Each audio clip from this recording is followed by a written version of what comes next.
Hello everyone, চলে এলাম আবার একটা মেকআপ প্রোডাক্টের রিভিউ শেয়ার করতে। এটা হচ্ছে NYB the big apple of my eyes kohl kajal. এখানে আমি শেড নিয়েছি হোয়াইট। এটার প্রাইস ছিল 159 রুপিস অনলি। এটা high pigmented, smudge proof, waterproof, long lasting, তার সাথে সাথে লাইট ওয়েট এবং খুব সহজে এটা অ্যাপ্লাই করা যায়। আর এই সমস্ত গুণগুলো কিন্তু আমি এখন তোমাদের সামনে টেস্ট করে দেখব, কারণ তোমরা যারা আমার প্রোডাক্ট রিভিউর ভিডিও দেখো তারা জেনে থাকবে আমি কিন্তু এই লেখাগুলোর ওপর বিশ্বাস করি না যতক্ষণ না নিজে টেস্ট করে দেখছি।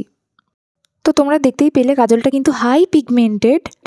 আমি খুব সফট হ্যান্ডে এটা অ্যাপ্লাই করেছি, আর তারপর দেখছো আমি খুব জোরে জোরে এটা রাব করার পরেও কিন্তু এটা উঠলো না। সো এটা তো স্মাজ প্রুফ একেবারে। তারপর আমি এটার ওপর ওয়াটার স্প্রে করে নিয়েছি, তারপরেও এটা রাব করলাম কিন্তু তারপরেও এটা উঠছে না। সো এটা লং স্টে করে অ্যান্ড ওয়াটারপ্রুফও। রিভিউটা কেমন লাগলো জানিও।